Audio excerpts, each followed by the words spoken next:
More than 220 Father Christmases have taken part in an annual ski run in the United States. The ski slopes of the state of Maine were packed as the annual Santa Sunday at the Sunday River Resort was held. And there was even one green Grinch who hates Christmas amongst them. But we can't... Oh, there he is. The event is a fundraiser for a charity which creates educational and recreational opportunities for young people.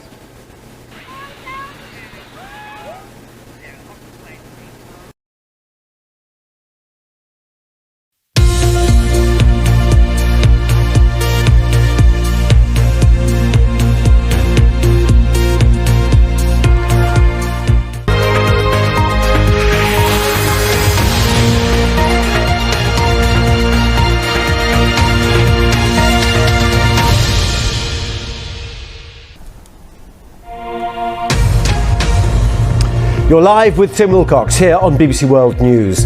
The UN condemns a prison sentence for Aung San Suu Kyi as politically motivated and the result of a sham trial. Myanmar's former leader, ousted in a military coup, is sentenced to 4 years in prison for inciting unrest. It's the first in a series of verdicts that could see her jailed for life. As Nigeria is added to Britain's travel red list over concerns about the Omicron variant, the move sparks anger from its High Commissioner to the UK. We align ourselves with the position of the UN Secretary General, and he has classified the selective ban as travel apartheid. A warning from one of the scientists behind the AstraZeneca vaccine that a future pandemic could be more lethal than coronavirus. And a British teenager who survived a crocodile attack in Zambia speaks for the first time about her ordeal. When the accident happened, I fully accepted the fact that I was going to lose my foot. And I accepted that, and I said to all my friends, it's fine, I've lost my foot, I'm still alive. In the next half hour, we will be live in Bangkok and Abuja. Also, we'll be hearing from our correspondent in Delhi.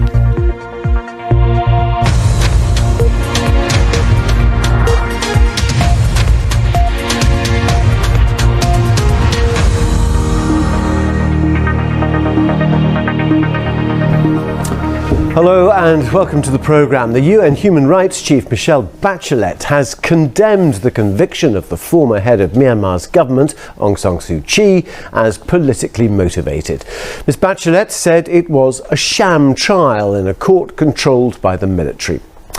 You're live with Tim Willcox here on BBC World News. Still to come, Lebanon's severe shortage of vital medicines as families struggle to afford life-saving drugs. Also, we'll be hearing from our correspondent in Delhi as Russia's President Putin arrives in India for a summit with Prime Minister Modi for the first time in person in 2 years.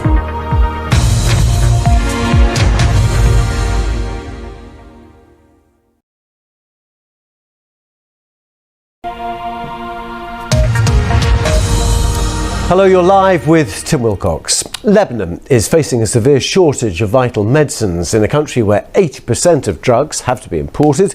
The central bank says it isn't able to continue subsidising supplies. It's created a major flashpoint for the healthcare sector. It's left many families scrambling to afford life-saving medicines. What an ordeal. Now, Pope Francis is on his way back to Rome after a 3-day visit to Greece. His final stop was a Catholic school in Athens, where he met and blessed some of the children. As you can see, on Sunday, Pope Francis travelled to the Greek island of Lesbos, where once again he highlighted the plight of migrants travelling through mainland Europe. During his visit, he said that in Europe there are just those who persist in treating the problem as a matter that does not concern them. This is tragic. More on that story and all the others, of course, on the website. From me and the team, see you soon.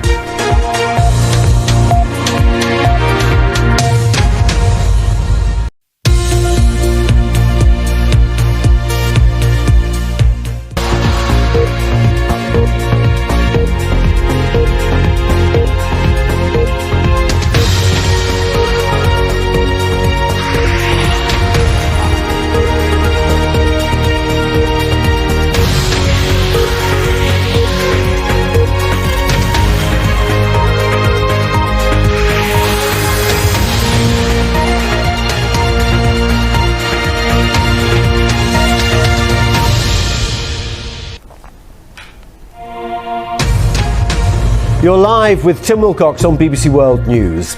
The UN condemns a prison sentence for Aung San Suu Kyi as politically motivated and the result of a sham trial. Myanmar's former leader, ousted in a military coup, is given 4 years for inciting unrest. It's the first in a series of verdicts that could see her jailed for life.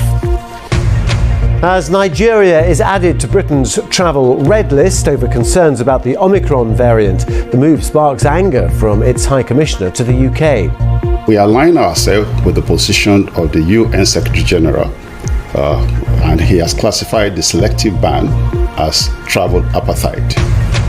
A warning from one of the scientists behind the AstraZeneca vaccine that a future pandemic could be more lethal than coronavirus.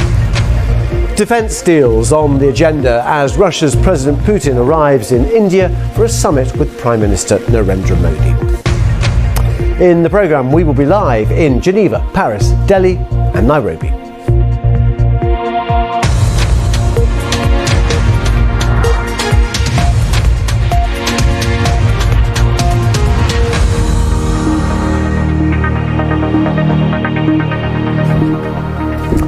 Hello and welcome to the programme. The UN Human Rights Chief, Michelle Bachelet, has condemned the conviction of the former head of Myanmar's government, Aung San Suu Kyi, as politically motivated. Ms Bachelet said it was a sham trial in a court controlled by the military. You're live with Tim Willcox, still to come. And the race is on as the list of competitors for France's presidential elections becomes clearer. We're live in Paris for the latest. And we'll be live in Delhi as Russia's President Putin arrives for a summit there with the Prime Minister Narendra Modi.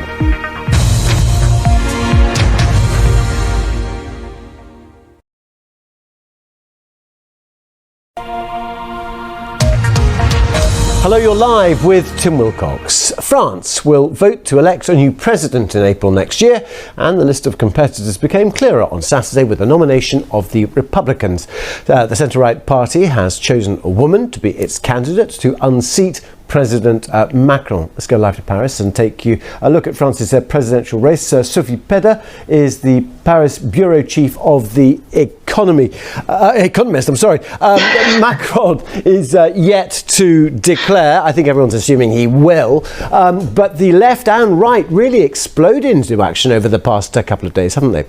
OK, Sachin Agoy, thank you very much indeed. We'll be bringing you more news about that summit as and when the pictures come in. They'll be having dinner as well before Vladimir Putin flies home. You've been watching Live with Tim Willcox. I'll see you in a couple of minutes for another edition.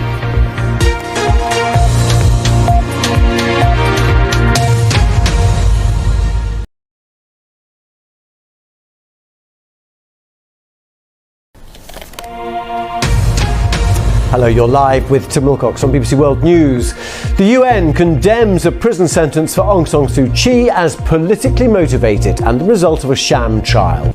Myanmar's former leader, ousted in a military coup, is given 4 years for inciting unrest. It's the first in a series of verdicts that could see her jailed for life. The impact of COVID-19 on education in Uganda, as it's feared some children will never return to the classroom.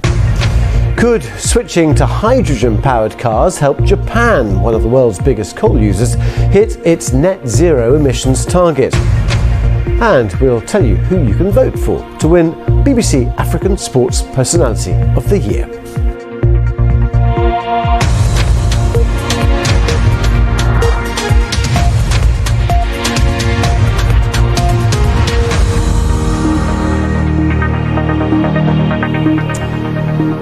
Hello, welcome to the programme. The UN Human Rights Chief, Michelle Bachelet, has condemned the conviction of the former head of Myanmar's government, Aung San Suu Kyi.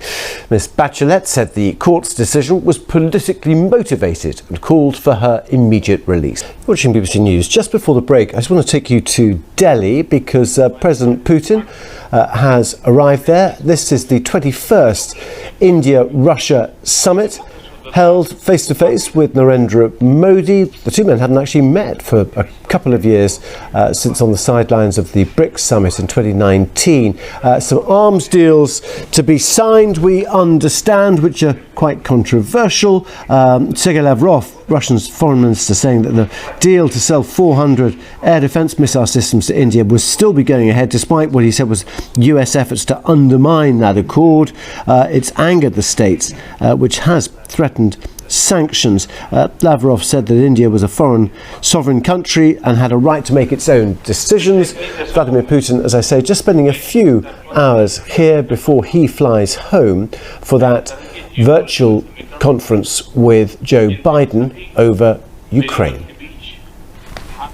Stay with us here on BBC World News. Still to come, the shortlist has been announced and voting is underway for BBC African Sports Personality of the Year. Who are you going to vote for?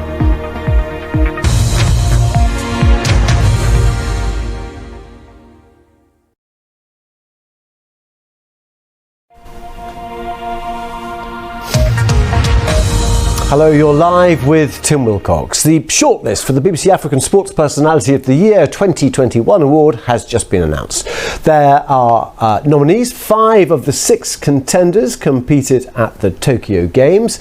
Voting is now open at the BBC Sport website and the winner will be announced on the 7th of January.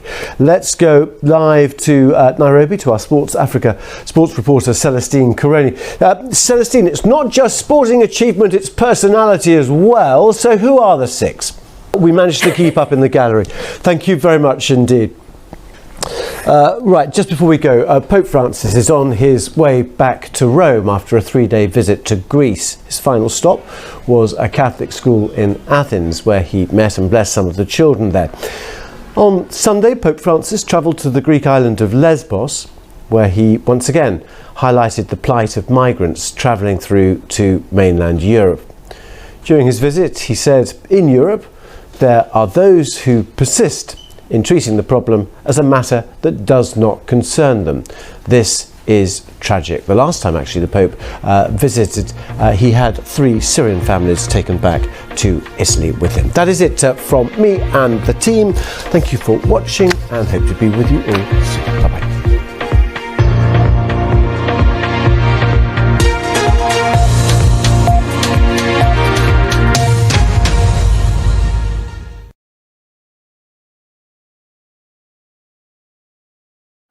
Rebel Wilson talking to Nomia Iqbal. You can find out more about the other influential women on the BBC 100 Women list and the rest of the season on the BBC News site. Thousands of Tesco workers here in the UK at distribution centres have voted to strike in the run-up to Christmas over a dispute over pay. Industrial action is planned to start on the 20th of December and will last until Christmas Eve, impacting just over half of the supermarket's warehouses at their busiest time of the year. The death toll from the Indonesia volcano eruption has risen to 34. Dozens more have been injured and burnt after Mount Semeru erupted on Saturday and buried homes in hot volcanic ash. This drone footage shows the scale of devastation in a village nearest to the volcano. Rows of houses, as you can see, have been destroyed, many with roofs missing, and at least 11 villages in East Java have been affected.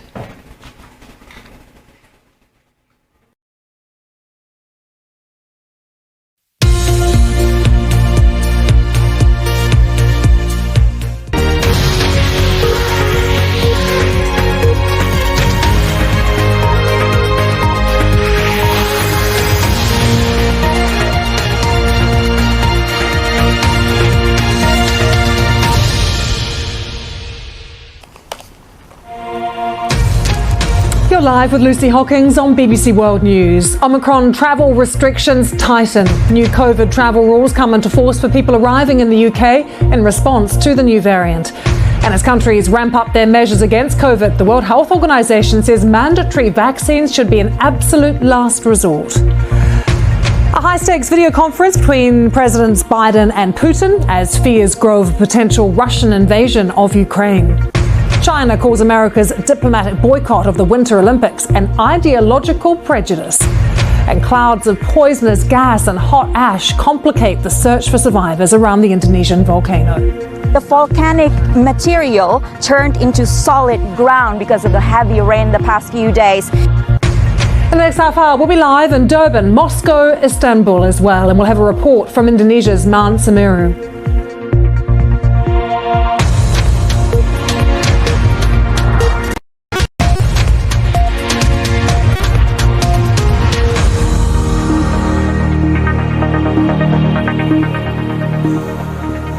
Countries around the world are tightening restrictions in response to the spread of the Omicron variant. Here in the UK, all travellers are required from today to take a COVID test up to 48 hours before entering the country.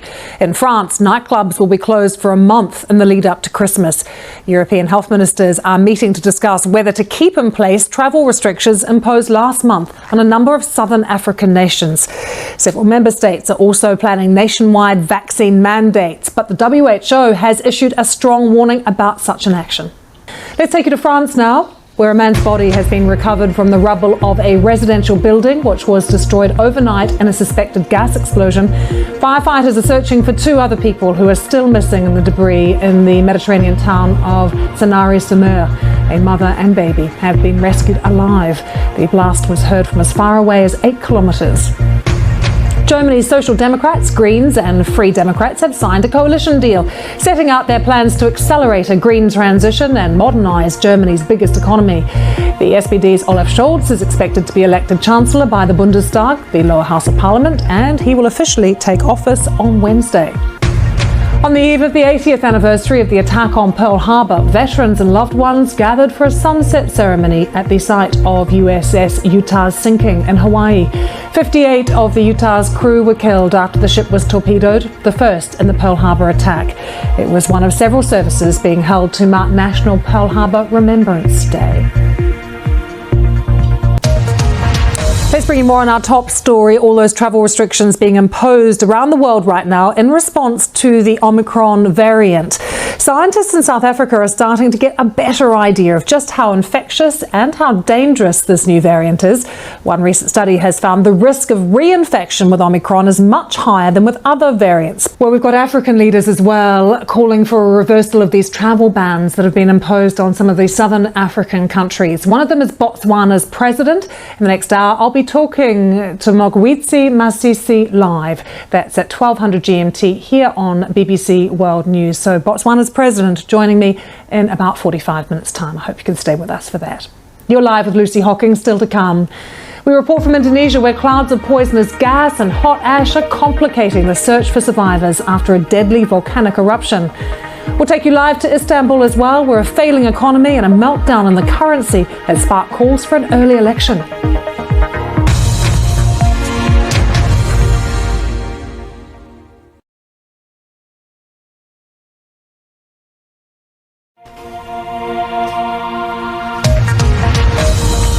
You're live with Lucy Hockings. Let's go to Turkey now, where opposition parties have renewed calls for early elections. The economy increasingly unstable following historic falls in the value of the Turkish lira. The currency has lost nearly half of its value against the dollar this year. Let's go live to Istanbul. We can join our international correspondent, Ola Giran, who is there. A currency in free fall, Ola.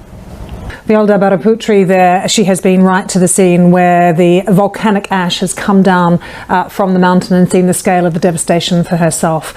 I hope you can join me in about 35 minutes time. I'll be joined by the president of Botswana. There's a huge amount of concern about the travel bans put on southern African countries because of Omicron. He is certainly very angry about it. He has lots to say. He'll be talking to me in about half an hour's time, so do join us then for a live interview with the president of Botswana.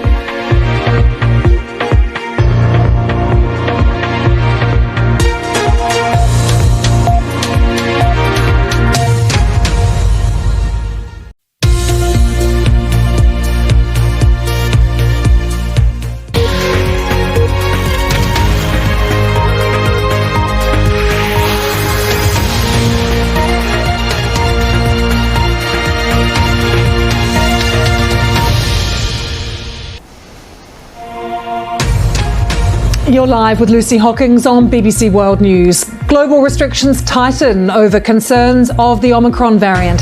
It's as the World Health Organization says mandatory vaccination should be an absolute last resort. We'll speak live to the president of Botswana, who says some African countries are paying the price for being transparent after discovering the new variant. A high-stakes video conference between President Biden and Vladimir Putin as fears grow of a Russian invasion of Ukraine. Dysfunctional and chaotic. A whistleblower gives a damning verdict on the UK government's handling of the Afghan evacuation. And clouds of poisonous gas and hot ash complicate the search for survivors around the Indonesian volcano. the volcanic material turned into solid ground because of the heavy rain the past few days. In the programme, we'll be live in Botswana, Kabul, New York and Paris.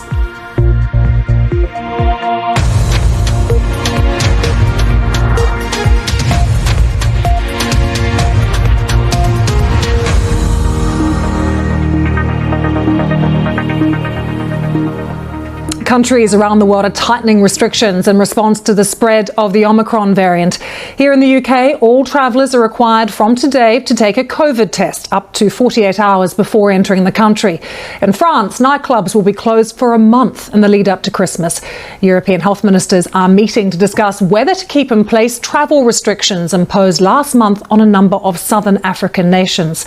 Several member states also planning nationwide vaccine mandates, but the World Health Organization has issued a strong warning about such action. Let's take you to France now. A man's body has been recovered from the rubble of a residential building which was destroyed overnight in a suspected gas explosion. Firefighters are still searching for two other people who are missing in the debris. This is in the Mediterranean town of Sanary-sur-Mer. A mother and baby have been rescued alive. The blast was heard from as far away as 8 kilometres. Germany's Social Democrats, the Greens and Free Democrats have signed a coalition deal, setting out their plans to accelerate a green transition and modernise Europe's biggest economy. The SPD's Olaf Scholz is expected to be elected Chancellor by the Bundestag, the lower house of Parliament, and officially takes office on Wednesday. On the eve of the 80th anniversary of the attack on Pearl Harbor, veterans and loved ones gathered for a sunset ceremony at the site of the USS Utah's sinking in Hawaii. 58 of the Utah's crew were killed after the ship was torpedoed, the first in the Pearl Harbor attack. It was one of several services being held to mark National Pearl Harbor Remembrance Day.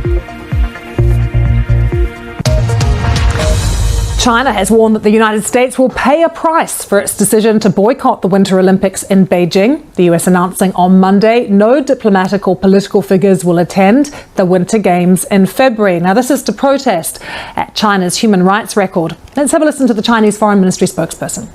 Robin Brandt there. You're live with Lucy Hockings. Still to come, we report from Indonesia where clouds of poisonous gas and hot ash are complicating the search for survivors after a deadly volcanic eruption. We'll take you live to Kabul as well after a whistleblower speaks to British MPs on the UK operation to evacuate people from Afghanistan.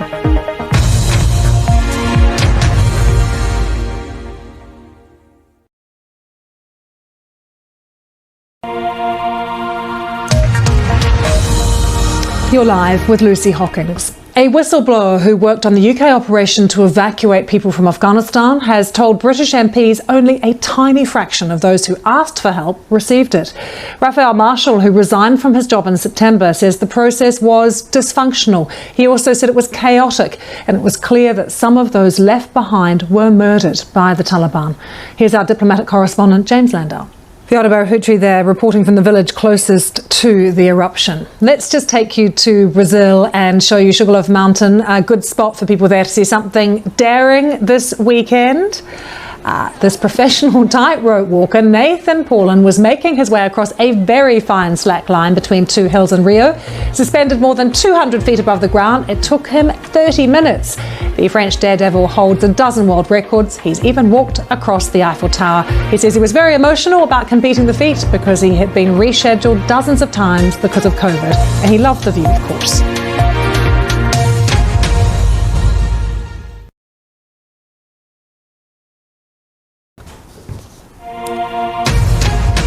You're live with Lucy Hockings on BBC World News. Global restrictions tighten over concerns of the Omicron variant.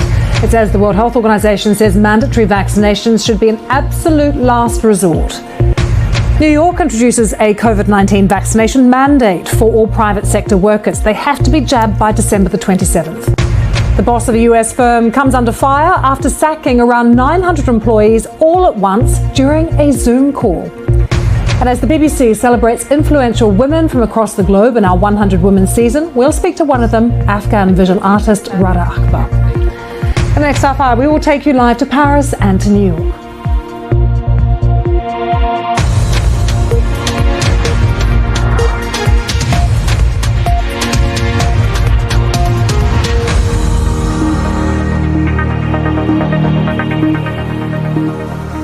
Global restrictions are tightening in response to the Omicron COVID variant. Scientists in South Africa are starting to get a better idea of how infectious and how dangerous this new variant is. One recent study has found that the risk of reinfection with Omicron is much higher than with other variants, but symptoms appear to be milder. Now, this could have big consequences for countries like South Africa and India, where the natural immunity is elevated and the vaccination uptake is low. I got the latest data from Richard Lessels, who is an infectious disease doctor at the University of KwaZulu-Natal. Quite a shocking Zoom call. It's the number one read story on our website at the moment, bbc.com/news. Lots of people commenting on that clip as well on social media. People were saying it was cold, harsh, a horrible move, especially in the run-up to Christmas. But that's a story you're all clicking on our website as well. Stay with us here on BBC World News. Still to come, a race against time following a warning that the corals of Mauritius could be gone by the end of this century.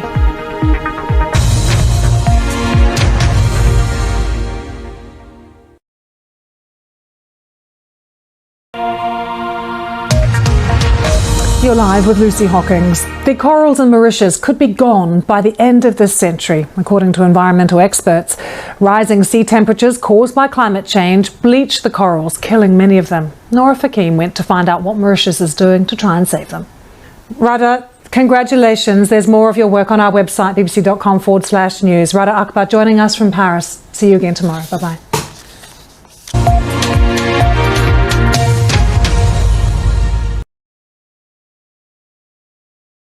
I mean, you came on our old programme back in 2019 and talked about this, and it still took another 2 years for the force to apologise to you. Yeah, and it was 2 years of fighting and again being ignored. Our solicitors did a fantastic job of just communicating with Gwent Police, but again, this is how long it was taking. It was just back and forth, with no explanation why, really. Again, just like the investigation. Jodie, thank you very much for talking to us, and we really appreciate your time, and take care. Thank you very much.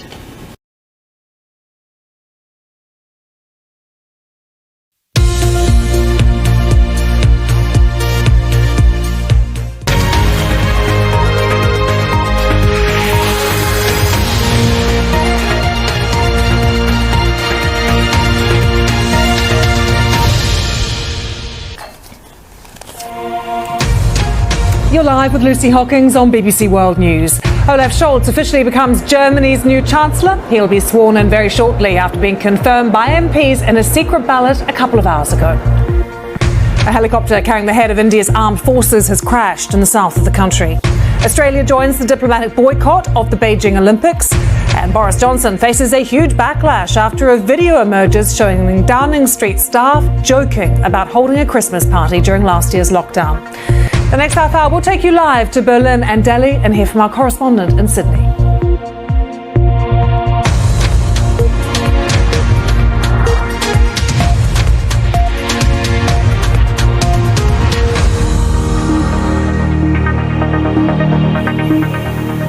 He's been officially appointed as Germany's new Chancellor by the country's president. Now, Olaf Scholz is about to be officially sworn in. It's very busy right now in the Bundestag. Let's take you live there straight away and watch the pictures. Mr. Scholz replacing Angela Merkel, of course. She's had 16 years in power, and there he is waiting to address the Bundestag to set out his plans for the next few years, receiving a standing ovation. We've just seen him milling around, speaking to MPs as well, because remember, his centre-left Social Democrats will govern alongside the Greens. A helicopter carrying the head of India's armed forces, General Bipin Rawat, has crashed in the southern state of Tamil Nadu.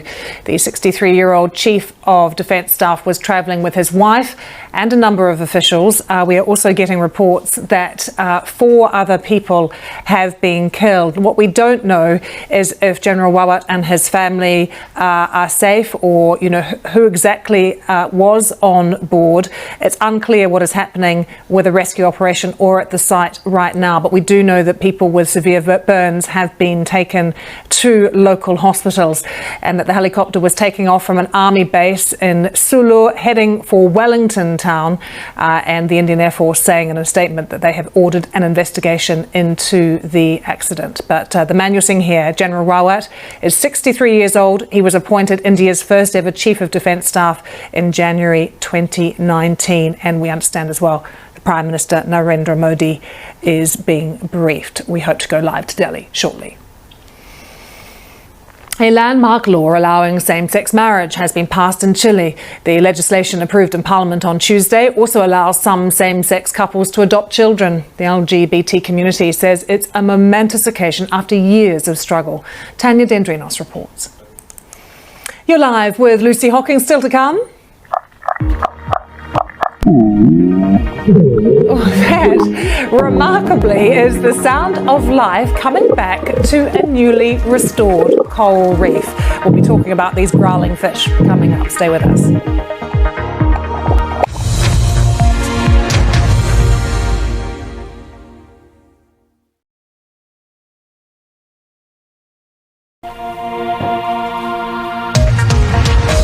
You're live with Lucy Hockings. The British Prime Minister Boris Johnson is under intensifying pressure to explain a Christmas party in Downing Street last year. Footage has emerged which shows senior staff laughing and joking about the event.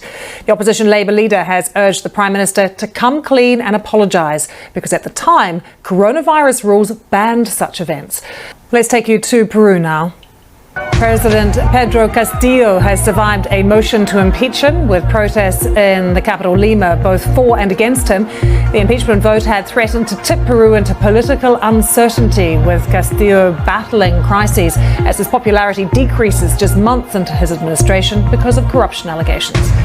Sweden's workforce is being encouraged to work from home again on the back of rising COVID infections. There's also a new recommendation to wear face masks on public transport.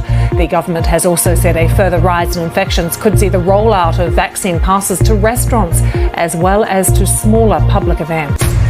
Malaysia's Court of Appeal has upheld the corruption conviction of the former Prime Minister Najib Razak last year in the first of several trials relating to the 1MDB scandal. Mr. Najib was found guilty of having misappropriated about $10 million. The Taliban's acting Deputy Education Minister has told the BBC girls will not be allowed to attend secondary school in Afghanistan until a new education policy was approved. Officials have previously avoided confirming an outright ban. Now, these sounds, not just the pictures, the sounds are remarkable. Scientists eavesdropped on a restored coral reef in Indonesia, and they say they're recordings of fish croaking and growling. Are the reef coming back to life? I've only just heard them, but have a listen.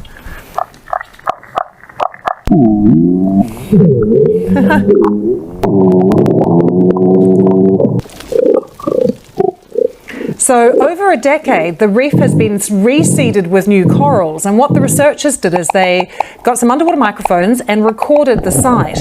And they are full of incredible noises. And the scientists say these have never been heard or recorded before. And what they do is they provide a measure of just how healthy the reef now is. See you for the headlines in a few minutes.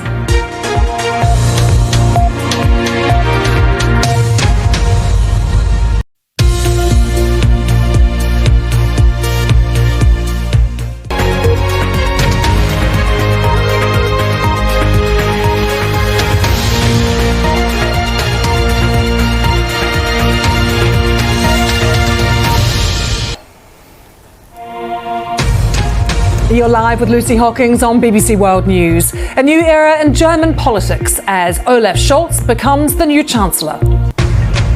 Dass ich meine Kraft dem Wohle des deutschen Volkes widmen. He was sworn in at a ceremony in the German Parliament after being confirmed by MPs in a secret ballot.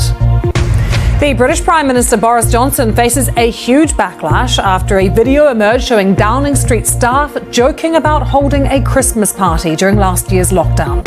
He's about to face Prime Minister's questions in Parliament, where he will get a grilling from the opposition. A helicopter carrying the head of India's armed forces has crashed in the south of the country. These are Afghanistan's empty classrooms. We take a look at the girls' high schools unoccupied since the Taliban takeover. In the programme, we'll be live in Berlin, Westminster, Delhi, Indonesia, Pennsylvania and Virginia.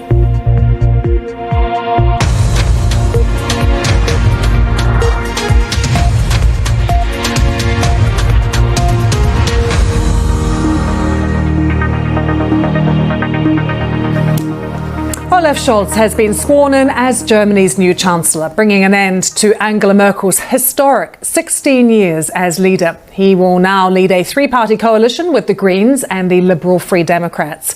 We are possibly expecting those new restrictions to be announced later. There's some suggestion of that, and that was just mentioned as well by Keir Starmer in the House. Rob, we're going to let you go away and watch the rest of Prime Minister's questions. That's quite something coming from Rob, saying they're the most remarkable Prime Minister's questions he's seen in his many years of covering politics. So Rob will rejoin us later, but do stay with us, still to come. Australia joins the diplomatic boycott of the Beijing Olympics. Prime Minister Scott Morrison saying China has failed to respond to concerns about human rights. And we'll take you live to the US for the latest on plans to authorise the first oral antiviral drug to treat COVID.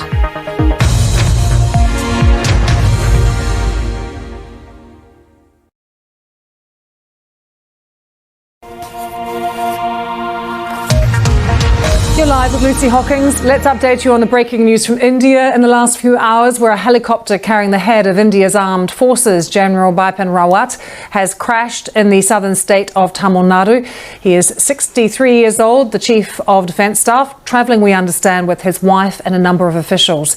A State Minister has been to the scene and he says at least 8 people have died. Let's go live to Delhi and join Rajini Vaidyanathan, who is monitoring events for us. Rajini, what is the latest? What are you hearing? Let's briefly take you to space now, where a Japanese billionaire has become the latest space tourist to blast off on a Russian rocket headed to the International Space Station. Yusaku Maezawa is accompanied by his assistant and the Russian astronaut Alexander Mazurkin. Mr. Maezawa said he was as excited as a child about the trip. He's due to spend 12 days on board the ISS.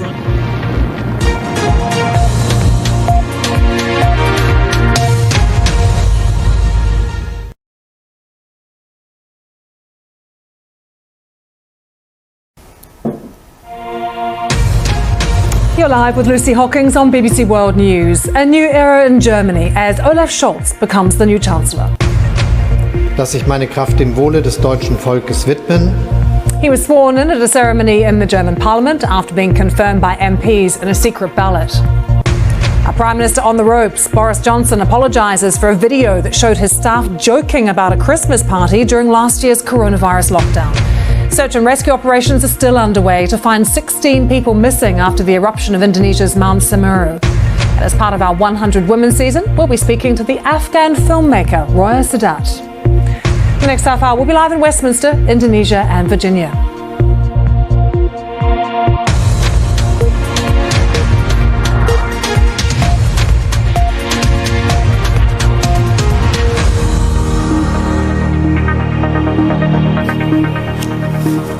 Olaf Scholz has officially been sworn in as Germany's new Chancellor, bringing an end to Angela Merkel's historic 16 years as leader. His centre-left Social Democrats will govern alongside the Greens and the business-friendly Free Democrats. Let's go straight to Berlin, live there with our correspondent Damien McGuinness. Quite a day, Damien. Where to even start? An end of a political era and the beginning of a new one. It's so great that you've brought us such a positive story, Victoria. What a job too, snorkeling around with microphones trying to catch the sound of fish. A story Victoria was clearly born to tell. Victoria Gill joining us there. Do stay with us here on BBC World News. Still to come, we'll be taking you live to Indonesia, to the site of the volcano, to bring you the very latest there. There is still a search and rescue operation underway there.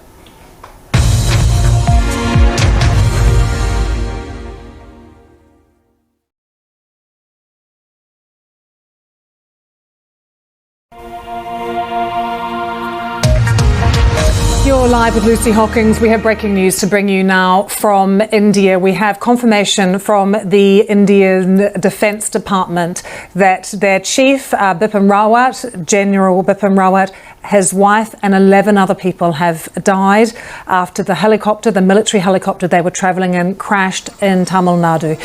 So the Air Force has just released a statement to say, sadly confirming that India's Defence Chief, General Bipin Rawat, his wife and 11 others have died. Just to quickly remind you of the breaking news, we have had now confirmed that the Defence Chief of India, Bipin Rawat, his wife and 11 other people have been killed after the military helicopter they were travelling in crashed in Tamil Nadu. More on that story coming up here on BBC World News.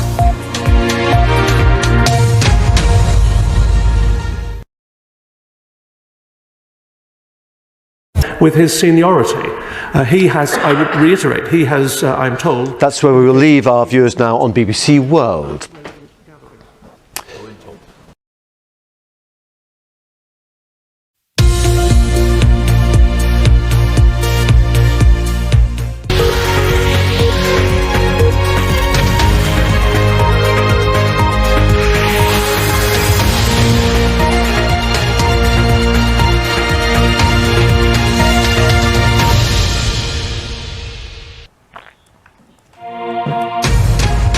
You're live with Lucy Hockings on BBC World News. Did China's actions in Xinjiang amount to genocide?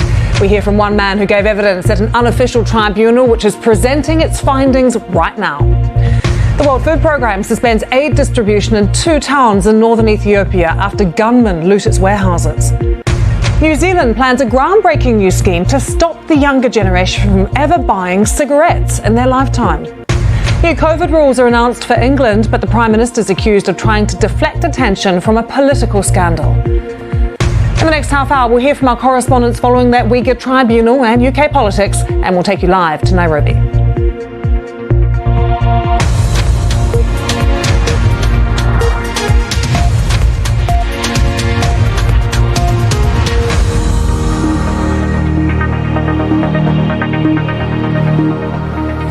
A tribunal here in London investigating China's treatment of the Uyghur minority has found evidence of crimes against humanity and genocide. The findings detail systematic human rights abuses, including forced labour and torture.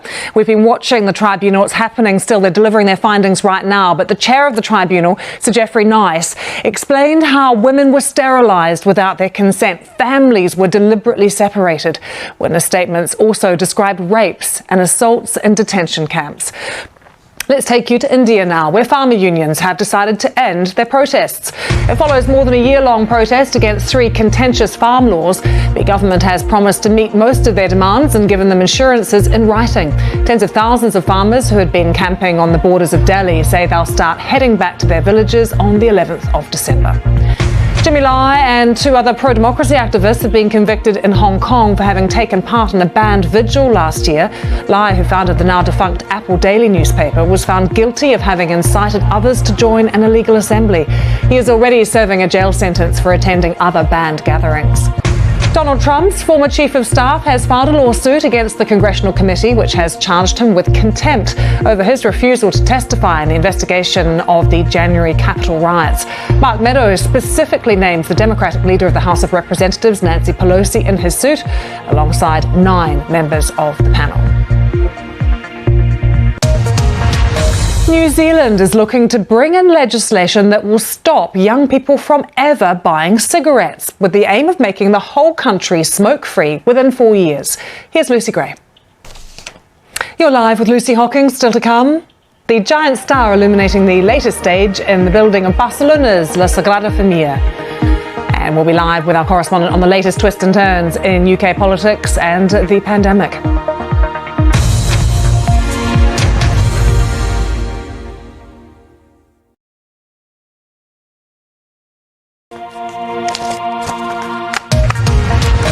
Live with Lucy Hockings. There are increasing doubts about the new coronavirus restrictions announced by Britain's Prime Minister Boris Johnson, with public anger over allegations his staff held parties in breach of lockdown rules last year.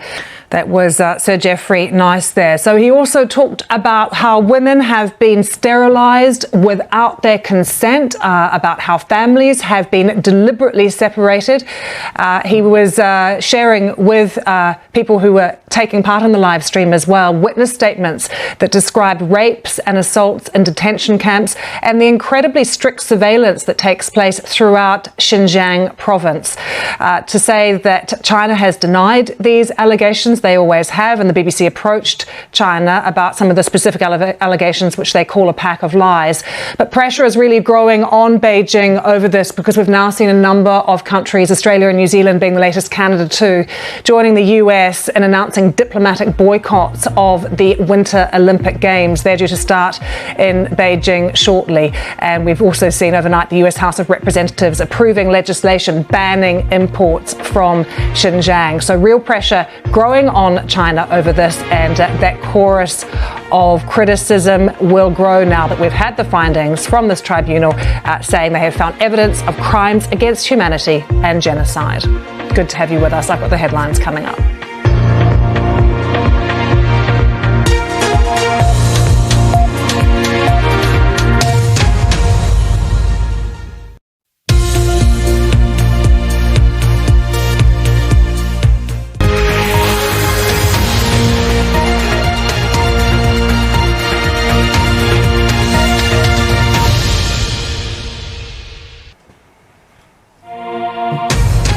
You're live with Lucy Hockings on BBC World News. Evidence of crimes against humanity and genocide against China's Uyghur minority. An unofficial tribunal here in London details systematic human rights abuses, including forced labour and torture. The tribunal is satisfied beyond reasonable doubt that the PRC, by the imposition of measures to prevent births intended to destroy a significant part of the Uyghurs in Xinjiang, as such, has committed genocide. Stamping out smoking. New Zealand's groundbreaking scheme to stop the younger generation from ever buying cigarettes in their lifetime. Can a deal be salvaged? It's crunch time in Vienna at the Iran nuclear talks. And new COVID rules are announced for England, but the British Prime Minister is accused of trying to deflect attention from a political scandal. In the next hour, we'll be live in Copenhagen, Vienna and Stellenbosch in South Africa.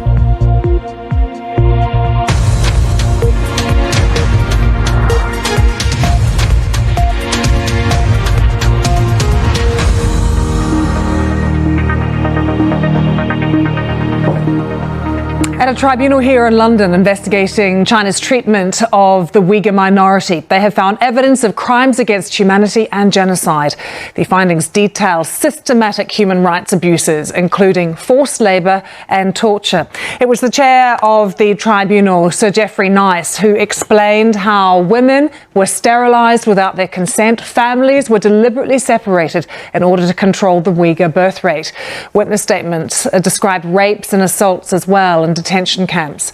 Let's take you now to Hong Kong, where Jimmy Lai and two other pro-democracy activists, barrister Chow Hang Tung and former opposition politician Gwyneth Ho, have been convicted for taking part in a banned vigil last year. Lai, who founded the now defunct Apple Daily newspaper, was found guilty of having incited others to join an illegal assembly. He is already serving a jail sentence for attending other banned gatherings.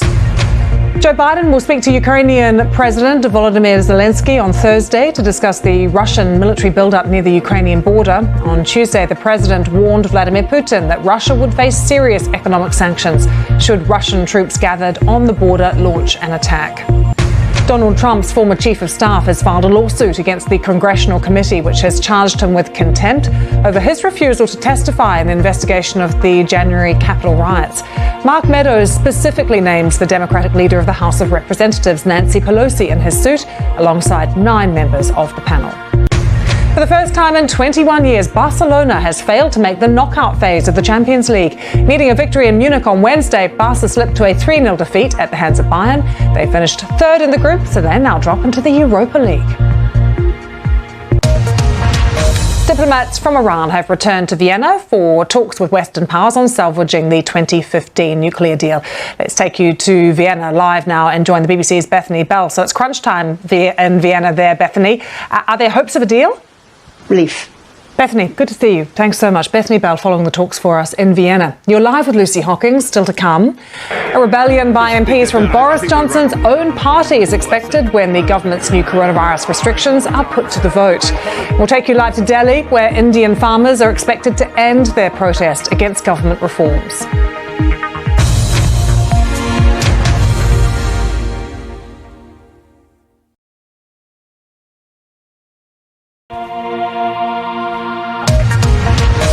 Live with Lucy Hockings. In a rare U-turn last month, the Prime Minister Narendra Modi agreed to scrap the contentious new laws, but the farmers had until now continued their agitation, mainly centred on the outskirts of the capital, Delhi. So let's take you live to Delhi now and join our correspondent there, Vineet Kari, who is there. Vineet, why have the farmers decided to stop their protest today?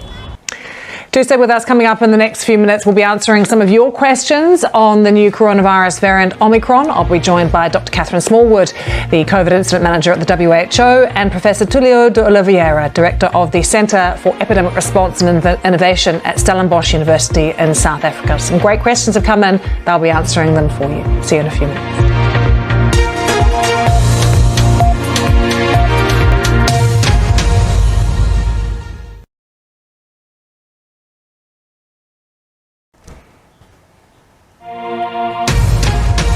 You're live with Lucy Hockings on BBC World News. Evidence of crimes against humanity and genocide against China's Uyghur minority.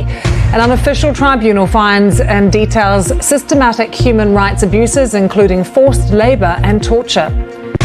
Stamping out smoking, New Zealand's new scheme to stop the younger generation from ever buying cigarettes in their lifetime. And as the Omicron variant spreads further around the world, we'll try to explain just how much of a threat it is in Your Questions Answered. Life as an Icon. As part of our 100 Women series, we talked to the Nigerian writer Chimamanda Ngozi Adichie about feminism and grief. In the next half hour, we'll be live in Stellenbosch in South Africa and Copenhagen.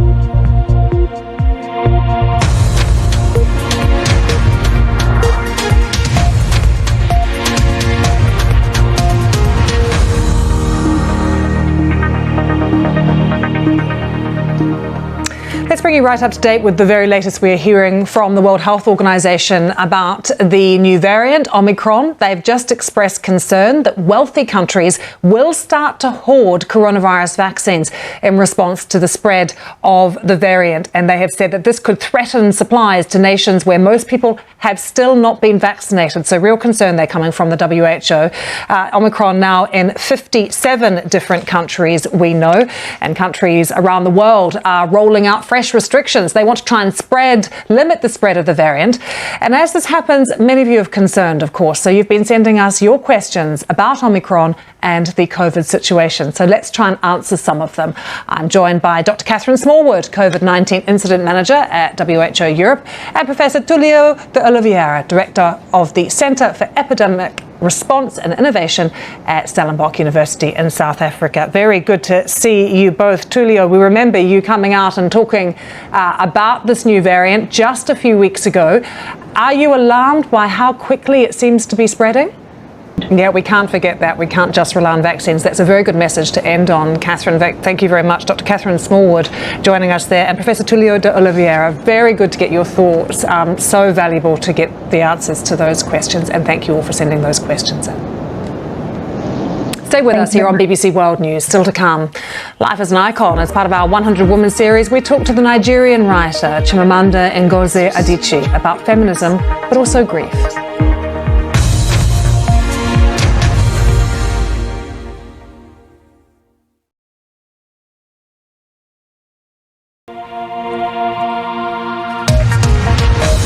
You're live with Lucy Hockings.